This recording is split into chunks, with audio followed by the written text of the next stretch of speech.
당신 백성을 죄에서 구원하실 것이다. 주님께서 예언자를 통하여 하신 말씀이 이루어지도록 이 모든 일이 일어났다. 곧 보아라, 동정녀가 잉태하여 아들을 낳으리니 그 이름을 임마누엘이라고 하리라 하신 말씀이다. 임마누엘은 번역하면 하느님께서 우리와 함께 계시다는 뜻이다. 잠에서 깨어난 요셉은 주님의 천사가 명령한 대로 아내를 맞아들였다. 그러나 아내가 아들을 낳을 때까지 잠자리를 같이 하지 않았다. 그리고 아들의 이름을 예수라고 하였다. 예수 그리스도의 탄생 이야기 엄청 많이 들은 말씀드리죠. 주님 탄생의 신비를 설명할 수 있는 사람은 아무도 없습니다. 그 신비는 설명할 수 있는 일이 아니다. 요한 크리소스토무스께서 그렇게 말씀했어요. 주님께서 육신으로 태어나신 것은 시간 속에서 이루어진 일이지만 그분께서 하느님의 아드님이신 것은 시간이 생겨나기 이전의 일이죠. 예. 그분은 육신으로는 동정 모친에게서 태어났고 그분께서 아드님이시라는 것은 하느님 아버지로부터 비롯되었다는 이야기예요. 그렇죠? 하느님이시니까. 예. 주님은 당신의 보이지 않는 신성을 보여주시려고 눈에 보이는 육신을 취하여 이 땅에 오셨습니다. 이 말씀의 육화에 대해서 그 신비에 대해서는 정말 알 길이 없는 그냥 신비 자체예요. 신비. 예, 사람이 생겨나게 하는 자연의 작용조차도 우리는 설명할 길이 없잖아요. 예, 그런데 성령께서 이루신 기적의 이런 상세한 과정을 어떻게 무슨 수로 알 수가 있겠습니까? 다만 그 일이 누가 하셨다? 성령께서 하신 일이라는 것 밖에는 모른다고 말해야 맞다. 이렇게 요한 크리스토프께서 말씀했어요. 이 알 수 없는 신비는 동정녀께서는 온 세상이 담을 수 없었던 분을 당신 태 안에 품으셨다는 거. 신비죠. 예수님은 선조들을 낳으셨죠. 그리고 아들로 삼으신 분께서 그들의 자손에게서 태어나셨어. 알 수 없는 신비죠. 예, 이것이 족보의 기적입니다. 1장 20절에 요셉이 이런 생각을 하고 있을 무렵 주의 천사가 나타나서 다윗의 자손 요셉아 두려워 말고 아내로 삼아라 그랬죠. 예, 성령으로 말미암은 것이다. 그러니까 요셉이라는 말은 흠잡을 데 없는 그런 말. 요셉. 그 위대한 신비에 대해서 알 수가 없었고 그냥 조용히 파혼하려고 했을 때 꿈에 천사가 나타나죠. 예.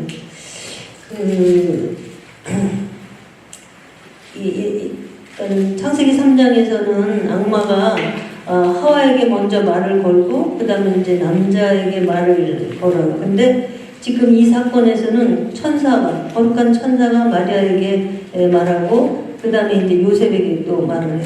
그러니까 악마는 창세기 3장에서의 악마는 죽음의 말을 건네기 위해서 왔지요. 근데 이제 지금 여기에서 천사는 생명의 말을 건네기 위해서 온 거죠. 그러니까 죽음의 말을 건네기 위해서 왔다 이 말은 죄를 위해서 여자가 선택되었어요. 창세기 3장에서는. 그런데 이 뒤의 사건에서는 그 죄의 구원을 위해서 여자가 선택됐죠. 예, 그래서 첫째 하와, 둘째 하와 이렇게 말하죠. 예. 마리아가 아들을 낳을 터이니 그 이름을 예수라 하여라. 예수라는 히브리 단어를 라틴어로 옮기면 구원자라는 뜻이에요. 예. 하느님께 어울리는 이름이죠. 구원자. 예. 예. 이사야 43장 3절에 나 야훼가 너의 하느님이다. 이스라엘의 거룩한 자. 내가 너를 구원하는 자다. 예. 예수님입니다. 주님께서는 당신께서 육으로 태어나시는 일에 대해서 이사야를 통해서 미리 말씀하셨어요. 주님께서 나를 모태에서 부르시고 어머니 뱃속에서부터 내 이름을 지어주셨다. 이사야 49장 2절의 말씀입니다. 이 모든 일로서 주께서 예언자를 시켜 동정녀가 잉태하여 아들을 낳으리니 그 이름을 임마누엘이라 하리라 하신 말씀이 그대로 이루어졌다. 임마누엘은 뭐라고요? 하나님께서 우리와 함께 계시다는 뜻이다. 천사는 요셉의 믿음을 굳게 다진 다음에 아들로 말미암아 세상에 일어날 그 좋은 일, 그러니까 뭐냐면 죄가 사라지리라, 죄가 치워질 것이다, 이걸 미리 선포한 예언자들의 말을 떠올리게 함으로써 이 모든 사실을 이제 확인해 주는 거야. 그래서 그분께서 당신 백성을 죄에서 구원하실 것이다. 요한 크리소스토무스께서 이런 말씀했어요. 이 말씀이 예고하시는 일은 인간의 모든 예상을 뛰어넘는다. 사람들이 무엇에서 구원을 받습니까? 어떤 눈에 보이는 전쟁에서 구원을 받는 것도 아니고 어떤 야만인들에게서 구원을 받는 것도 아니다. 그보다 훨씬 더 중대한 것에서 구원을 받는다. 그렇게 말했어요. 이게 뭐냐면 사람들이 자신의 죄에서 구원을 받는다. 자신의 죄에서 구원을 받는다. 이는 지금까지 누구도 할 수 없었던 일이었다. 이는 지금까지 누구도 할 수 없었던 일이었다. 그러니까 이 요한 크리스토무스 성인이 이 기가 막힌 말을 사람들이 뭐라고 자신의 죄에서 구원을 받는다. 그 이름을 임마누엘이라 하리라 그랬는데 우리가 왜 임마누엘이라고 안 부르고 예수님이라고 불러요? 구원자이시. 예, 이게 임마누엘이라는 말은 함께 하신다라는 말이죠. 예, 함께 하신 우리 가운데 함께 계신다 이 말이에요. 그러니까 뭐냐면 이름으로 불러라라고 주신 게 아니고 임마누엘이라 하리라 그랬는데 그게 뭐냐면 그분이 하신 많은 일들과 그런 놀라운 결과로 말미암아 그분이 우리 가운데 계신 것을 너희는 보게 되리라 이 말이에요. 예, 저는 왜 임마누엘이라 하리라 그랬는데 왜 임마누엘이라고 안 부르고 예수라고 부르라 그랬어요. 근데 그게 이런 이야기예요. 그러니까 그분이 하신 많은 일들과 그 하신 일들의 결과로 말미암아 그 하느님께서 우리 가운데 계시다라는 것을 알게 된다 이 말이에요. 그렇죠? 네. 예, 그분이 하신 놀라운 일들, 공생애 3년 동안 하신 놀라운 일들만 봐도 그렇고, 그리고 순환하시고 죽으시고 벌하신 이 모든 것을 볼 때 우리는 그분 안에서 하나님이 우리 가운데 함께 하셨다라는 걸 알잖아요. 그죠? 네. 예, 그 의미가 임마누엘이라 하리라 이 말이에요. 예. 이제 아들 낳을 때까지 동침하지 않고 지내다가 마리아가 아들 낳자 그 아이를 예수라 불렀다.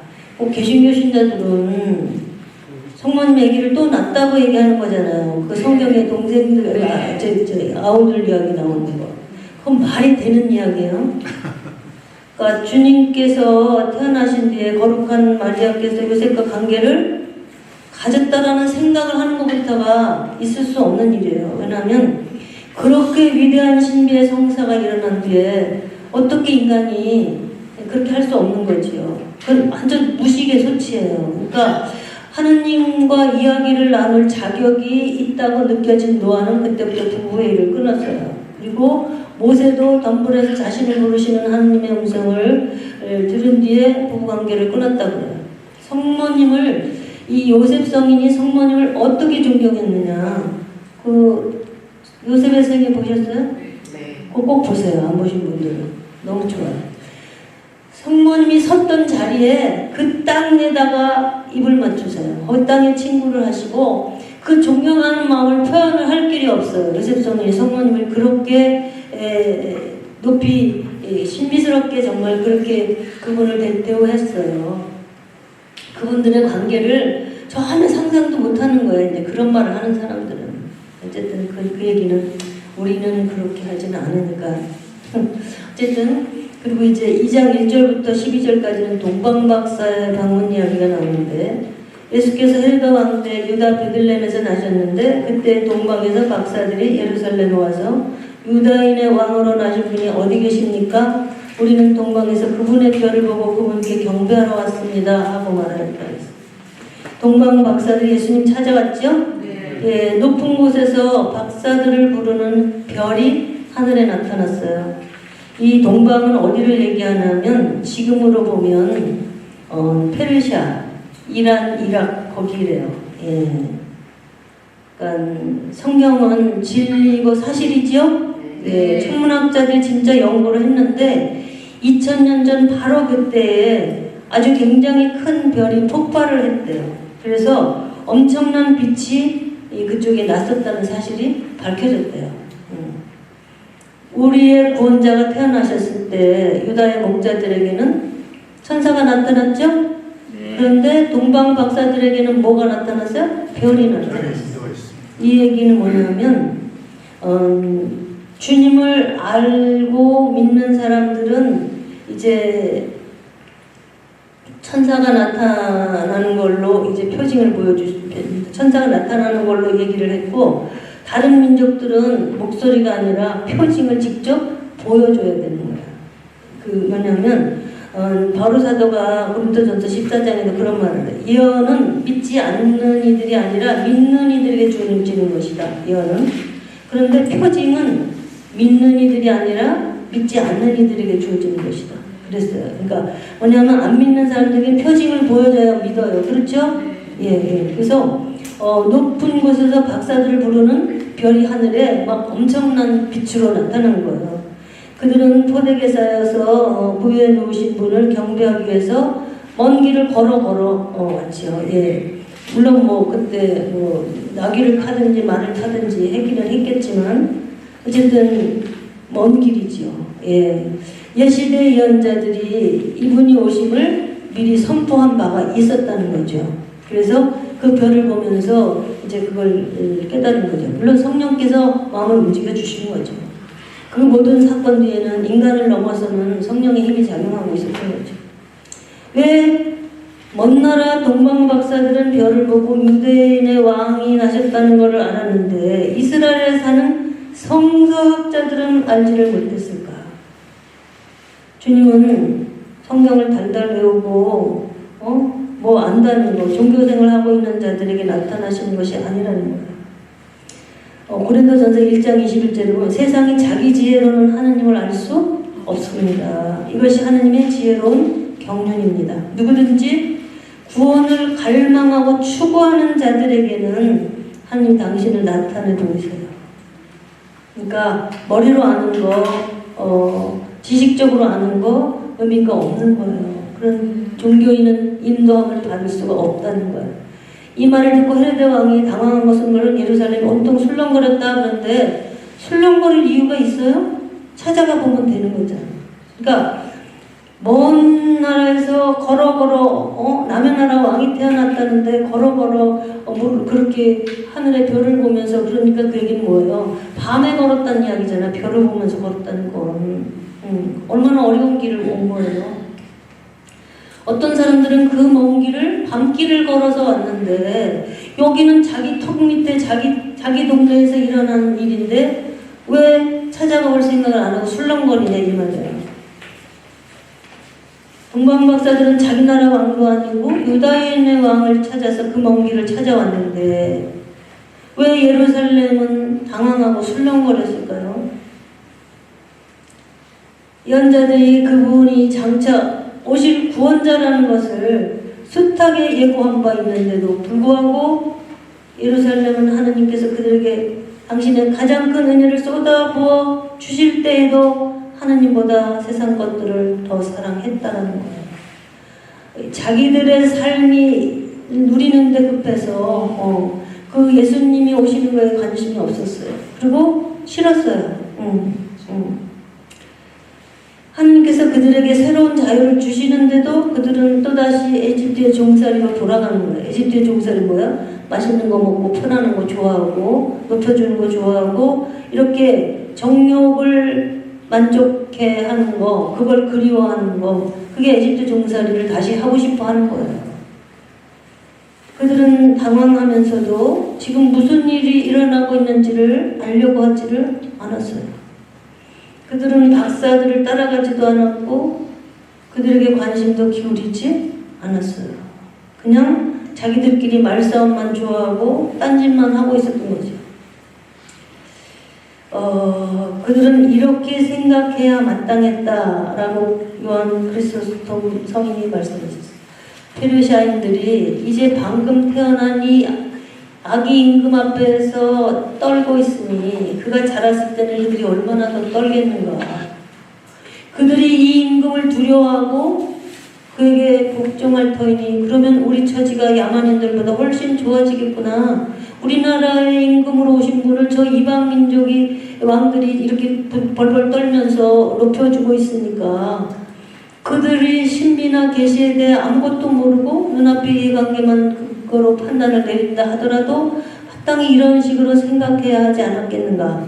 성인이 이렇게 말씀하신 거야.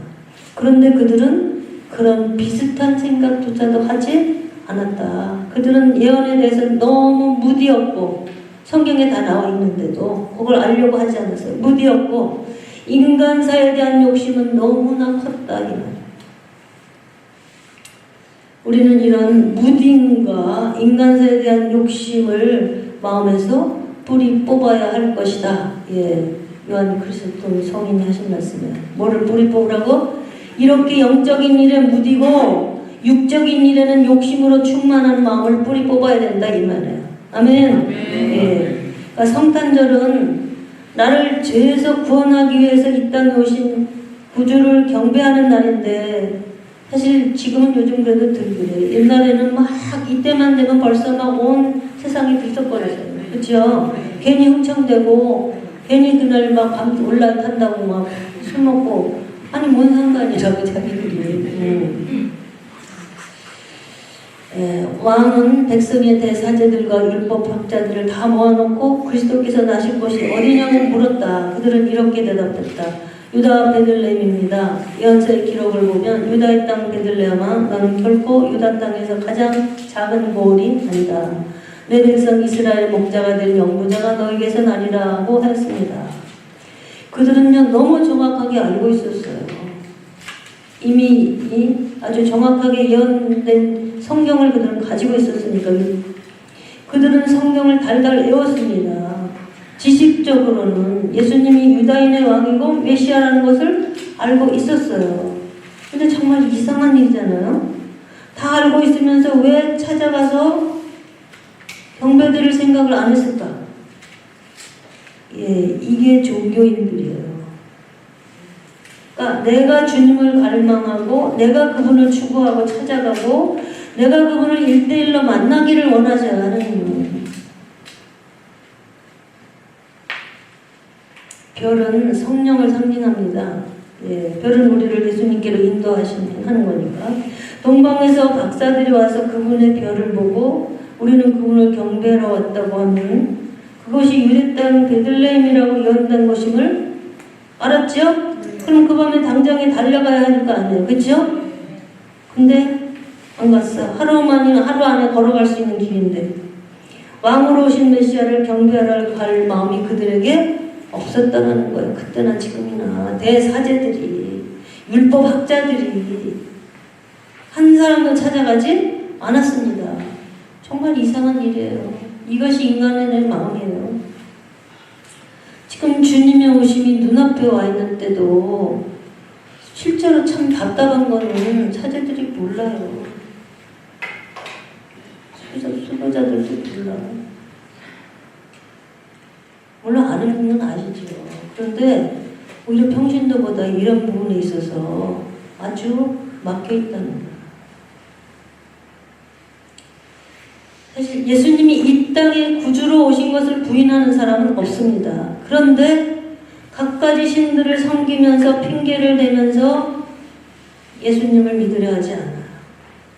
머리로는 알아도 성당에 직접 나와서 생명의 말씀을 듣고 세례를 받고 하느님으로 섬기는 일을 하려고 하지 않아요. 왜 그러냐?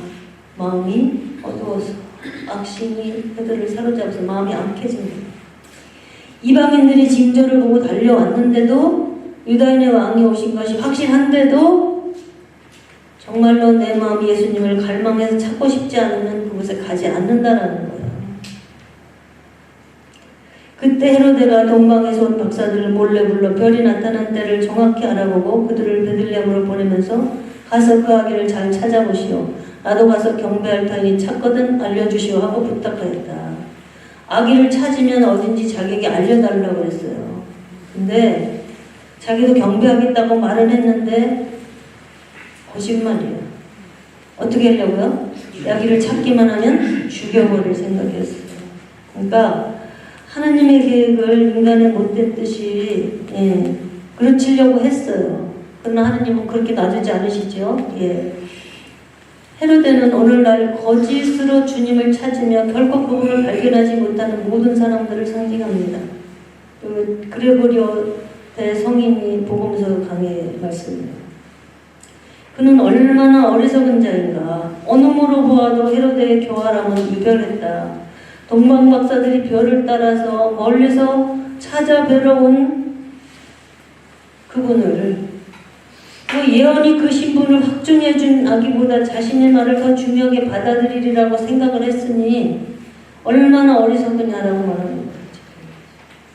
헤로다나 대사제나 율법학자들 자기들은 안 가고 그 왕 사망을 베들레헴에 보내면서 나도 가서 경배할 테니 찾거든 알려주시오. 거짓말입니다. 이런 거짓말 하는 사람 지금 세상 천지에 있어요. 나중에 시간 나면 나도 다닐 거다. 자기는 안 다니면서 당신은 다녀 이래.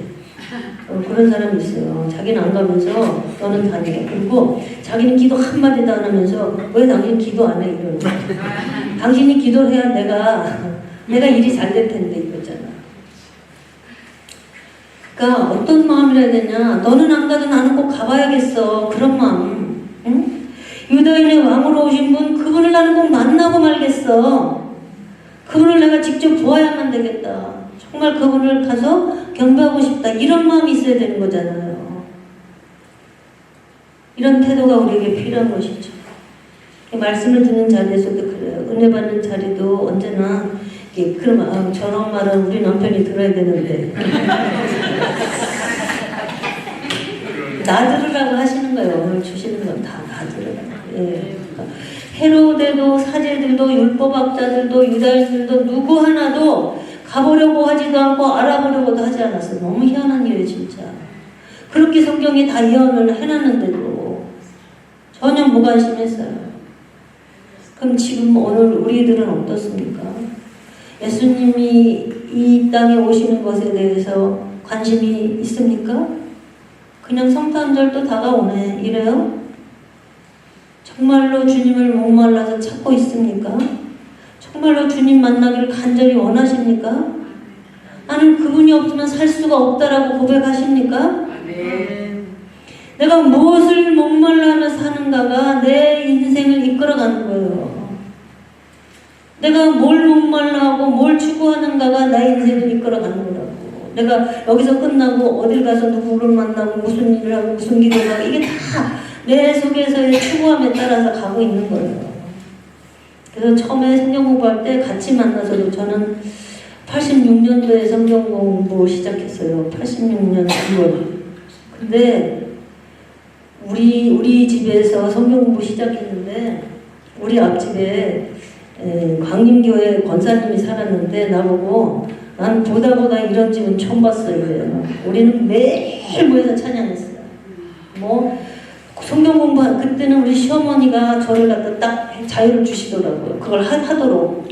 근데 성경 공부하는 날 아침에 모이면 점심 먹을 때까지 찬양만 해. 찬양만 하는데 크리넥스 몇 통 다 없어져 버려요. 그렇게 회개하고 많이 그랬어요. 그러고서 이제 점심 먹고서 성경 공부 저녁에구나. 그러면 저녁에 끝나냐? 또 이제 상담을 하면서 뭐 해가지고 남아서 기도받고 하루 종일. 그리고 이제 우리 선생님이 어디 다니시다가 조금 시간 나면 또 우리 집으로 오세요. 그럼 다 불러마 이러면 다 불러. 그러니까 그날만 월요일이면 월요일만 하는 게 아니라 언제고 부르면 다 와요. 언제고 정말 불붙었었어요. 그러니까 우리 분당에 소문이 나가지고 그때 제가 한현웅 신부님한테 여러 번 불려다녔어요. 그때 한 신부님한테 많이 혼났어요. 근데 나중에 신부님이 성령 받고 나서 미안해 그랬어요. 우리 분당 신부님이었어요 그때. 어쨌든 그렇게 모였던 사람들이 가면서 다 따로 자기 나름대로 찾아가 공부하러 여기로 저기로. 이게 지금은요 다 달라요. 지금 보면 뭐냐면 자기 마음 깊은 곳의 원의를 따라서 가게 됩니다. 자기가 원하는 것을 찾아서 가게 돼 있는 거예요. 처음에 같이 시작을 했지만 같이 하느님을 만났고 같이 하느님 안에서 시작을 했지만 가면서 색깔이 다 달라. 왜냐하면 각자 자기가 원하는 지향이 있어요. 그래서 어떤 하나님을 원하는가, 그야말로 복주고 위로해주는 하나님을 원하는 사람은 그 정도에서 끝나, 더 나은가. 정말 끝까지 가야 되는 건 어디를 향해서 가야 됩니까? 십자가로 나를 인도하시는 하나님 향해서 따라가야 되는 거예요. 거기가 꼬린점이기 때문에. 예. 정말 주님을 찾고 있는가 내가, 정말 그분을 목말라 하고 있는가, 정말 그분이 원하는 자리까지 내가 가기를 원하고 있는가. 사람들은 저마다 다 목이 말라 있습니다. 물질에, 권력에, 예술에, 명예에, 욕망에, 또 신앙 안에 들어와서도 각자 자기 영적인 어떤 성장에 목말라 있어요. 근데 실제로 영적인 성장을 목말라 하면 안 돼. 뭐를 목말라야 되냐? 하나님의 사랑을 목말라 하고 하나님을 기쁘시게 하기 위한 것에만 목이 타시기 바랍니다. 이것이 가장 순수한 사랑으로 가는 길이에요. 이게 가장 순수한 신앙으로 가는 길이에요. 하나님이 가장 기뻐하시는 길이에요. 이 세상 물은요, 먹어도 만족이 없어. 마셔도 가져봐도 만족이 없어. 처음에 조금 만족하죠. 그러나 얼마 지나면 그것도 아무것도 아니야. 누려보아도 만족이 없어. 제가 처음에 한 30년 전에 만난 자매님인데 그 자매님이 그랬어요. 그때는 30년 전에 1,000만 원이면 엄청 큰 돈이죠. 나는 한 달에 1,000만 원도 써봤는데 만족이 없어요. 예. 그러다 지금 우리하고 같이 하는데 지금 너무 예수님으로 만족하는 걸 아는 거죠. 예. 내가 손에 넣을만 하면 내 손에서 빠져나가는 게 세상 거예요. 설사 얻었다 해도 만족이 없어요. 우리 어리석은 부자 알지요? 예, 잔뜩 벌어가지고 어디다 다 저장을 할까 걱정을 했는데 내가 오늘 밤 내 영혼을 데려가리라. 옛날에 어른들 말도 있어. 그냥 그 고생하더니 돈 모아가지고 살만하니까 죽었네 이러잖아요. 사람들이 쉬지 않고 추구하고 있는 목마름 다 그런 것들이에요. 세상 것들 마시면 영양가가 없어서 헛배만 불러. 마치 사탕을 잔뜩 먹은 어린애가 배는 비었는데도 밥 먹으러 그러면 안 먹는 것처럼 우리는 이 세상 쾌락을 너무 많이 마셔서 신령한 목마름을 잃어버렸습니다. 영적인 목마름을 별로 가지지 않아요. 요새 신자들은. 그냥 막 하는 물결 따라서 미사는 다녀도 영적인 목마름을 가진 사람 만나는 건 너무 어려워요. 그냥 미사가 끝나면 그냥 그 15분만 묵상하라도 예수님 현존을 지키고 15분만 묵상하라도 벌써 미사 끝나면 그냥 그 자리에서 다 개키고 다 일어나서 나가면서 무슨 소리해? 딴소리해. 나가면서라도 주님을 생각하고 주님을 묵상하고 내 안에 계신 예수님을 바라봐야 되는데 금방 딴소리해. 영하고 들어와서 금방 딴소리해. 하늘 향한 목마름이 없어. 사탄이 주는 물을 너무 많이 마셨기 때문에 하느님이 주시는 생명수, 하늘 양식의 목마름을 잃어버리고 살아간다는 이 온물물을 마시는 사람은 또다시 목마르겠지. 세상 물은 또 목마르고 끝이 없습니다. 그러나 주님이 주시는 물, 영원한 생명수는 끝없이 우리를 적셔줍니다. 천국은 어떤 곳이냐? 목마름이 없는 곳이에요. 완전 만족이 있으니까. 그들이 다시는 줄이지도 목마르지도 않을 것이며 태양이나 어떤 뜨거운 열도 그들을 괴롭히지 못할 것이요 옥장 가운데 계신 어린 양이 그들의 목자가 되셔서 그들을 생명의 샘터로 인도하실 것이며 하나님께서 그들의 눈에서 눈물을 말끔히 씻어주실 것입니다. 아멘. 파스칼이 말했지요. 모든 사람들의 가슴 속에는 하느님이 만들어준 공백이 있다. 세상 그 무엇으로도 채울 수 없고 그 무엇으로도 만족할 수 없는 오직 예수님을 통해서 하느님만 채워줄 수 있는 공백이 있다. 그래서 세상 것 다 가져봐도 만족이 없는 게 사실이에요. 예수님으로 채우지 않았습니까? 예수님 한 분을 소유하면 가진 것이 없어도 만족합니다. 아멘. 그게 우리의 목표예요. 예수님 한 분 소유하는 거. 그분 안에 다 있어요. 우리의 마음속에 하나님을 찾는 갈망이 없다면 실제로 우리가 하나님 자녀라고 말할 수 없는 거예요. 아우구스티노 성인이 말했죠. 하느님, 우리는 하느님으로부터 지원받은 피조물입니다. 하느님 앞으로 돌아가기 전까지는 마음에 진정한 평안이 없는다. 집 이룬 아이가 엄마 품에 안길 때 비로소 평안이 있듯이 우리 인생은 당신 품에 안길 때만이 참된 평안이 있나이다. 아멘. 예, 우리는 그걸 목말라 하는 거야. 주님의 품에 안기는 거. 오직 하느님 한 분이 나를 완전히 차지하시는 거. 그게 우리의 목마름이 되어야 돼. 그러기 위해서는 이 땅의 것들을 하나하나 놔야지. 이 땅의 것들을 움켜쥐고 하느님도 움켜쥐려고 그러면 아무것도 안 돼요. 이 땅의 것들을 놓은 만큼 하느님 나를 차지하시는 겁니다. 그래서 성인들은 이탈의 삶을 살았지요. 그래서 앞으로 이제 내년에는 우리의 죄와 뭐 이런 그 하느님 안에 더 가까이 가기 위한 이런 것들을 좀 공부할 거예요. 우리가 무엇에 목이 말라 있는가? 그것이 바로 우리의 신앙 수준이에요. 그것이 바로 우리의 인격이에요. 이런데 열심히 다니기는 해도 여전히 내 명예, 뭐 내가 원하는 뭐를 갖고 싶은 거, 뭐 우리 아이 뭐 어떻게 되는 거 이런 거에만 애착을 한다면 그건 그냥 그 수준의 신앙인 거죠. 예. 뭐 때문에 답답하고 뭐 때문에 애가 타는가? 내 영혼이 왜 이렇게 하나님을 사랑하는 일에 굶든지 이런 게 참 가슴 답답해야 돼요. 우리는 다 같이. 그리고 하나님의 관심은 오직 영혼 구원에 있는데 나는 왜 그렇게 영혼 구원, 다른 영혼들 구원에 그렇게 관심이 크지 못하고 내 뭐 이런 일들에 이렇게 집중되어 있는가? 이런 것들이 이제 우리의 마음에 어려움이 되어 고민을 하는 그런 수준으로 이제 우리는 자꾸 가야지 되는 거죠. 목동들 그리고 동방박사들 산골짜기에서도 주님을 갈망하는 에게는 주님의 사람을 보내십니다. 하느님이 천사들을 보냈죠. 목동들에게. 예. 꿈에라도 나타나셔서 깨우쳐 주십니다. 지금 이 죄악 세상 종말 때도 주님을 사랑하는 이들은 어떤 길로든지 알게 하시고 준비하게 하십니다. 아멘. 예. 별이 그 아기가 있는 것 위에 이르러서 멈추었지요. 예, 성령께서 분명하게 인도해 주시는 거예요. 성경에 뭐라냐면 그때 동방에서 본 그 별이 그들을 앞서가다가 마침내 그 아기가 있는 것 위에 이르러 멈추었다. 별이 가다가 딱 섰어요. 그러니까 뭐야? 그분이 여기 계시다 하고 별이 말해주는 거지. 그죠? 예. 교부들은 말했어요. 그 별은 보통 별이 아니었다. 움직일 뿐만 아니라 신호를 하며 인도하는 별은 여느 별이 아니다. 실제로 그렇기 때문에 그 별을 따라서 한 군데서 세 사람이 같이 온 게 아니잖아요. 여기저기서 와서 거기에서 만난 거예요. 이거는 보통 별이 아니죠. 예. 하느님이 그렇게 역사를 하신 거죠. 별은 동방박사들 앞에서 나아감으로써 우주 만물이 그리스도를 우러른다는 것을 보여주었습니다. 그러니까 우주를 창조하신 하느님의 아드님께서 육신을 지닌 인간으로 태어나셨다. 그분은 당신께서 구유 안에 누이는 것을 허락하셨다.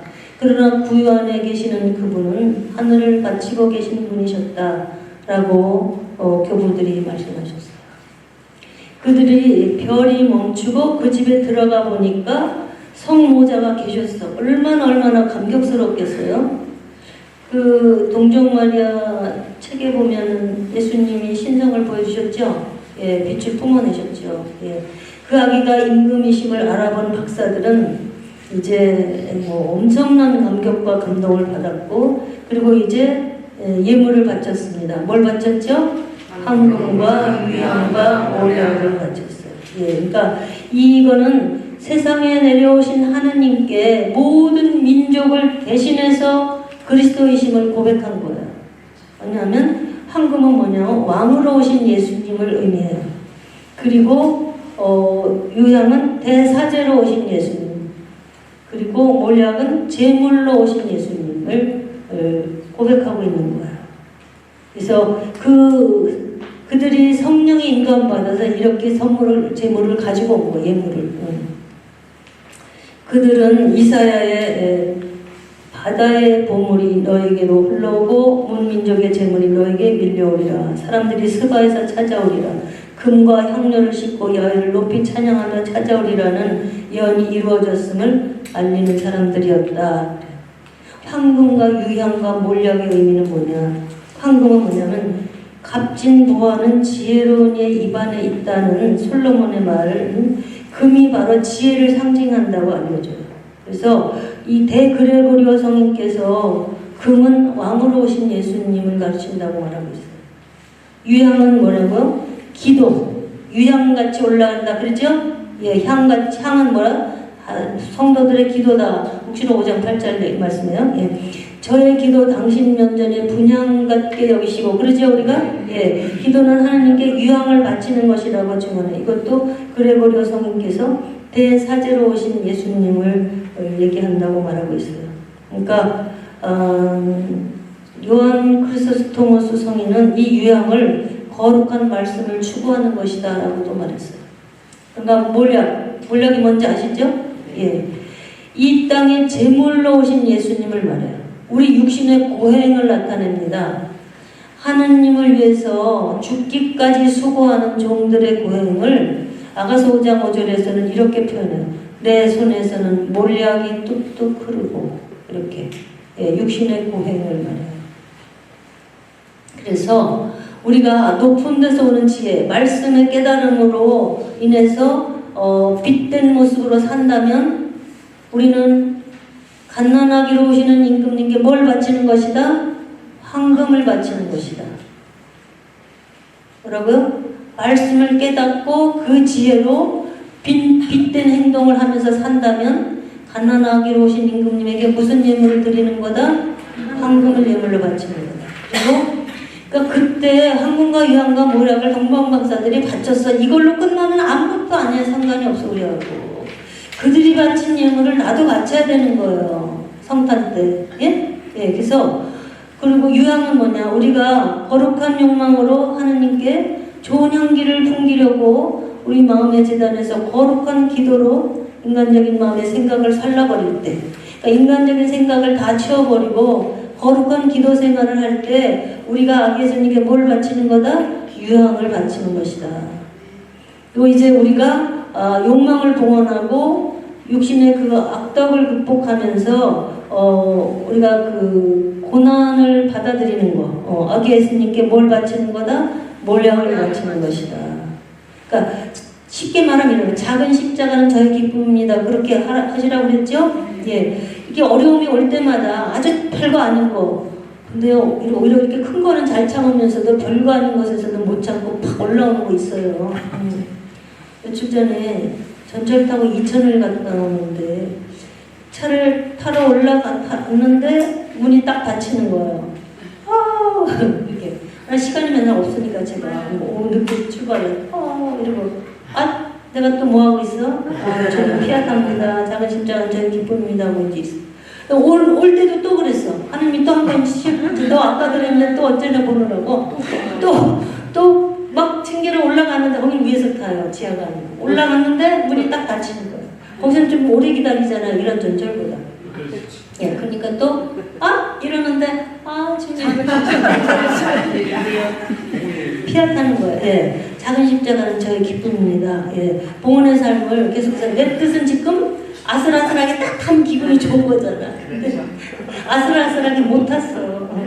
그럴 때 그 순간 내 뜻이 안 이루어진 거에 대해서 아이 하는 마음이 온다고. 에이 하는 마음이. 그걸 얼른 봉헌하는 거예요. 이러면 별거 아닌 것 같으면서도요. 순간순간 우리의 마음을, 우리의 삶을 바꿔놔요. 기분이 달라져요. 기뻐져요. 금방 이렇게 바꾸면. 예. 그런 삶이 어떤 삶이다? 몰약을 예물로 드리는 삶이다. 예. 몰약은 뭐예요? 죽을 몸을 썩지 않게 하기 위해서 발라주는 거예요. 죽은 몸이 썩는 것은 우리 인간의 육신의 방종 때문에 썩는 거예요. 그래서 성인들은 안 썩잖아. 뭔지 아시죠? 예. 우리가 절제라는 향료로, 그러니까 봉헌하는 거, 우리의 속된 육신이 타락하여서 썩지 않게 할 때 우리는 하느님께 몰약을 바치는 것이다. 예. 2장 12절에 보면 박사들은 꿈에 헤로드에게로 돌아가지 말라는 하나님의 지시를 받고 다른 길로 자기 나라에 돌아갔다. 그래서 무슨 길? 다른 길. 이거 중요한 거예요. 다른 길. 대그레고리오 성인이 말씀했어요. 동방박사들이 다 같이 해요. 동방박사들이 다른 길로 자기 나라에 돌아갔다는 표현은 영적인 해석이 필요하다. 그들처럼 우리도 다른 길로 가라는 지시를 받았다.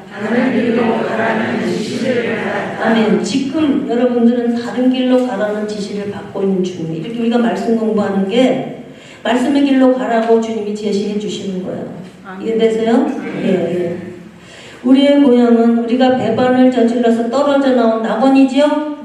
그곳으로 우리는 돌아가야 되는데 그 길이 금지되었지요? 네. 근데 우리가 예수님을 알게 되면 동방박사들이 돌아간 그 길을 따라서 우리도 들어갈 수 있습니다. 네. 우리는 자만심과 순종하지 않는 마음으로 눈에 보이는 것들을 과대평가하고 유혹에 빠져서 금지된 열매를 따먹고 낙원을 잃어버린 사람들.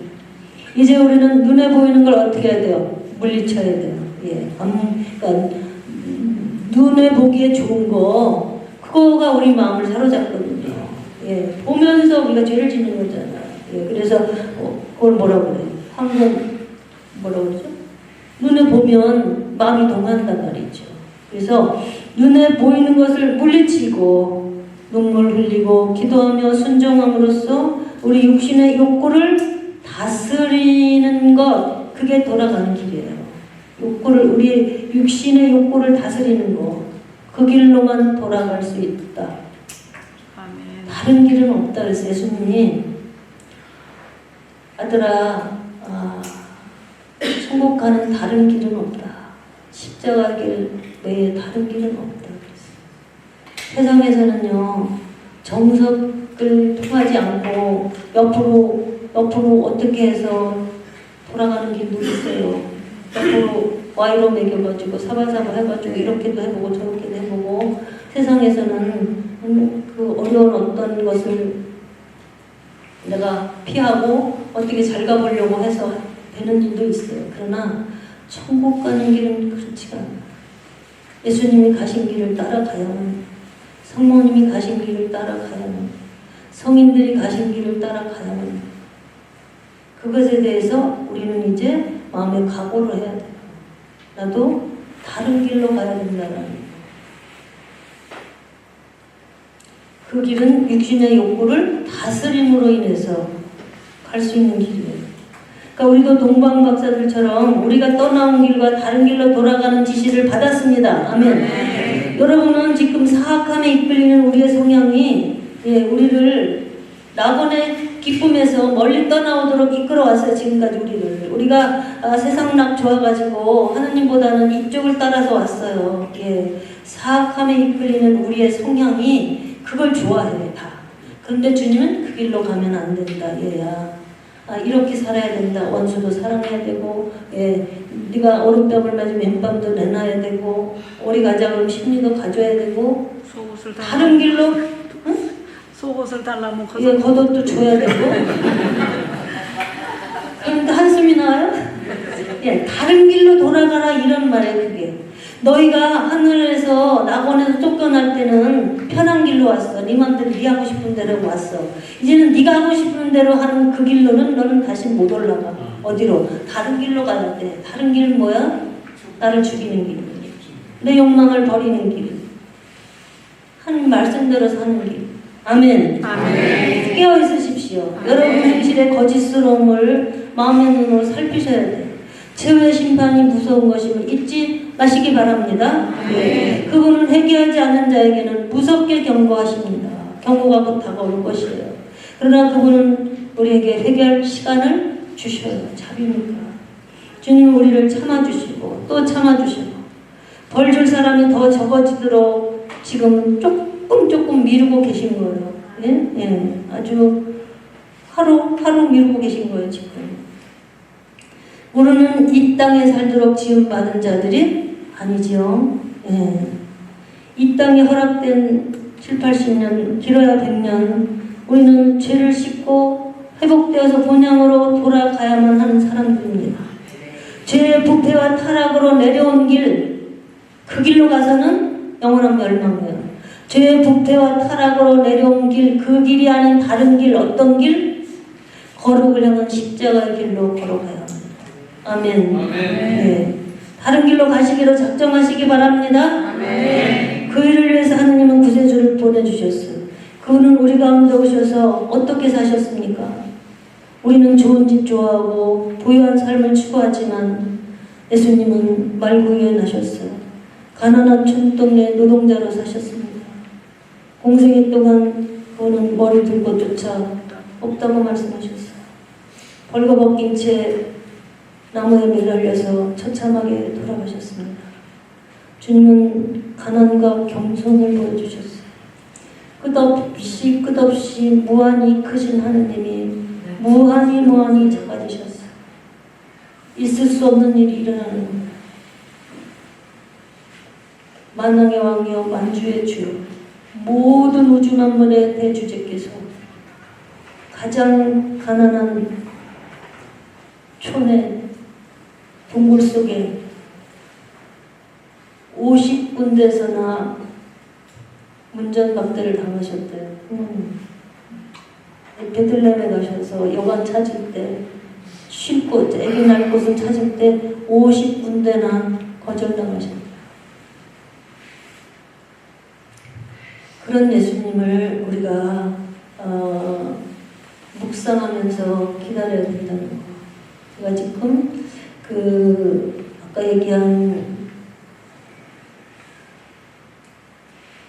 아까 무슨 책 얘기했죠 제가?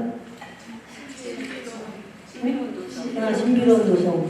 거기에서 예수님 탄생 내용을 제가 조금 적어가지고 왔습니다. 동굴 마국간. 그분이 우리 가운데 어떻게 사셨나 우리가 좀 묵상했으면 좋겠어요. 왕 중의 왕, 최고의 왕. 하느님의 영원하신 아드님이 태어나기 위해 선택한 장소는 가장 가난한 동굴이었습니다. 하느님의 놀라운 지혜로 인도되었고 요셉과 마리아께서는 기쁨의 눈물을 흘리며 지체 없이 무릎을 꿇고 감사를 드렸고 하느님의 숨겨진 디자인에 대해 찬양을 드렸습니다. 동굴 마구간에 들어가서 그랬던 얘기예요. 마리아께서는 거리의 사람들에게 무시당했기 때문에 커다란 겸손의 은혜를 받을 수 있었으므로 거리의 주민 모두에게 하느님의 축복이 있기를 기도드렸습니다. 천사는 군대가 내려왔고 천사들은 병사들처럼 자신들의 여왕을 지켰다. 천사들의 모습은 성 요셉에게도 보여 그에게 힘을 주었다. 마리아께서는 동굴을 깨끗이 하고 곧 옥자가 되도록 준비했다. 요셉도 같이 도왔다. 천사들도 두 사람을 도왔다. 동굴은 곧 깨끗해지고 향기로 가득 찼다. 요셉은 불을 피웠다. 그날 밤은 매우 추웠기 때문이다. 마리아께서는 가장 복된 출산이 다가왔음을 느끼고 요셉에게 취침하도록 권하셨습니다. 성 요셉은 성모 마리아에게도 취침을 권하며 목동들이 놓은 구유에 자신의 옷을 놓고 태어날 아기의 침대로 만들었습니다. 성 요셉은 성모 마리아로부터 떨어져 입구의 구석으로 가서 기도를 시작하자 바로 성령으로 충만되어 황홀경에 들어가게 해주셨는데 아담이 낙원에 있을 때보다 더 높은 상태였습니다. 모든 피조물의 여왕을 지극히 높으신 하느님께서 큰 소리로 부르셨습니다. 곧 성모 마리아는 새로운 계시와 하느님의 능력으로 가득 차 하느님의 모습을 뚜렷하게 보았습니다. 자신의 지극히 거룩한 아들의 신성과 인성에 대해서 모든 지식이 새롭게 된 하느님의 뜻에 대해서 쓰여 있는 광대한 두루마리가 성모 마리아에게 보였습니다. 하느님의 신비는 너무나도 놀랍기 때문에 인간의 말로는 다 표현할 수가 없습니다. 지극히 높으신 하느님께서는 강림의 때가 온 것, 어떻게 강림이 일어날 것인가를 말씀하셨습니다. 굉장한 신비의 설명은 주님 자신에 대해서이며 은혜를 잇는 인간에 대해서입니다. 마리아는 옥좌 앞에 엎드려 하느님께 자신과 모든 인류를 위해 감사와 찬미를 드렸습니다. 동시에 장래에 당신의 팔에 안고 동정녀의 모유를 먹이고 사람이 되시는 말씀을 섬기고 키우는 것이 가능하도록 새로운 빛과 은혜를 하느님께 두 손 모아 기도드렸습니다. 쓰레기가 되어 낮아지고 자신이 아무것도 아닌 것을 인정한 동정녀는 겸손했기 때문에 왕이신 하느님께 끌어올려져 하느님의 모후가 되었습니다. 하느님의 모후와 동시에 자신의 태 안에서 태어나는 하느님의 아들의 어머니가 되는 것입니다. 이 황홀한 상태가 1시간 이상이나 계속된 후에 마리아는 의식을 회복했습니다. 아기 하느님이 동정녀의 태 안에서 움직이기 시작해 동정녀의 모체로부터 나올 준비를 시작하였습니다. 진통은 전혀 없었을 뿐 아니라 마리아는 기쁨으로 넘쳐 너무나 고양된 하느님의 능력이 일어났습니다. 마리아의 육체는 하늘의 아름다움보다 더욱 거룩하게 변화되고 얼굴은 빛을 내어 마치 태양의 화신같이 되어 말로 다 표현할 수 없는 강렬함과 위엄에 빛나고 열렬한 사랑을 태웠습니다. 마리아는 그 위에 무릎을 꿇고 하늘을 바라보며 손을 모아 가슴에 대고 하느님의 영광 안에 쌓여 전신이 성스럽게 되었습니다. 이 모습으로 아버지의 독생자 자신의 아들 우리의 구세주 예수 진정한 신인을 출산했습니다. 주일 자정이었습니다. 이 출산에 있어서 성모 마리아는 처녀의 완전함과 청순을 그대로 간직하고 더욱 하느님께 가까이 갔습니다. 하느님은 동정녀의 태를 찢는 일 없이 태양 광선이 수정으로 된 하느님 전을 관통하는 것처럼 통과했던 것입니다. 어떻게 나셨다는지 알겠죠? 예. 마리아는 출산 후 하느님 앞에 자신이 먼지라고 낮추었습니다. 그리고 아들을 베네 옷에 싸서 고요 안에 뉘었습니다. 이위의 대천사 성 미카엘과 가브리엘은 같이 도와드리고 있었습니다.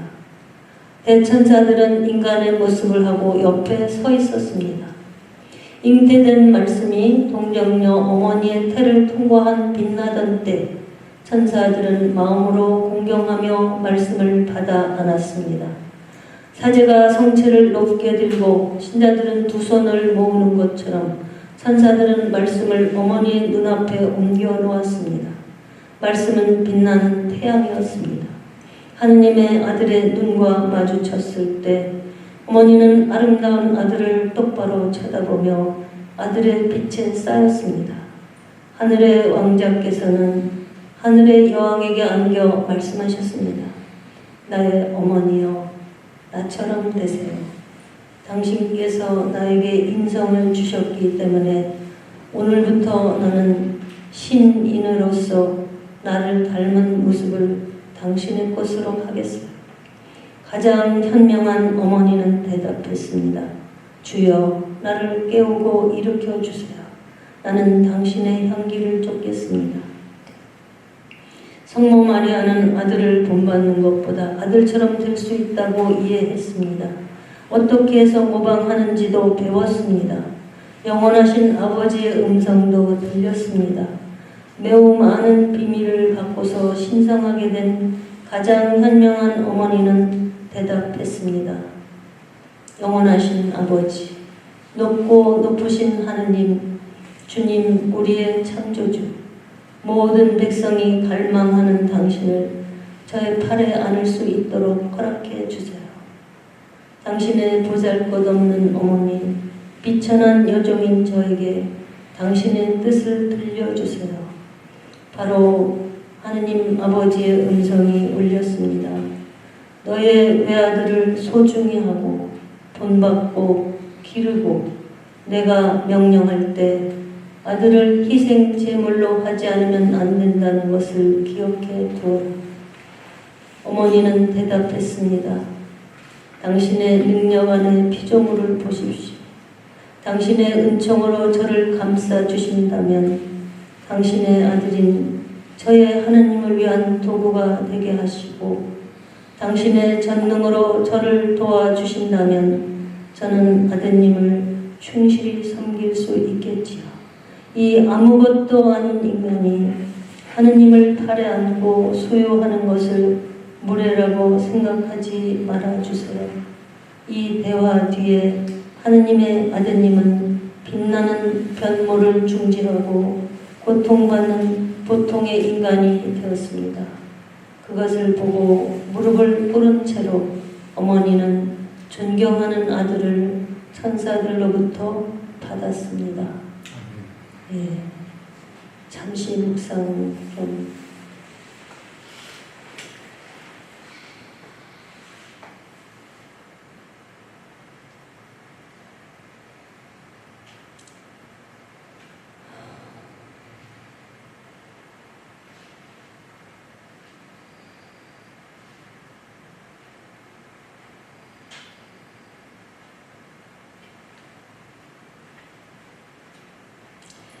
우리는 예수님의 이 강생 사건을 얼마나 중요하게 생각해야 되는지 아까도 말씀드렸지만 예수님이 탄생하지 않으셨다면 우리 인생은 다 아무것도 아닙니다. 이 우리 인생 안에 가장 귀한 날입니다. 그분이 나를 위해 이 땅에 와주셨다는 거, 내 죄를 다 해결해 주러 오셨다는 거. 그래서 우리는 하루에 3번씩, 적어도 3번 우리는 그것을 묵상하도록 교회는 정해놓고 3중 기도를 하게 하는 것입니다.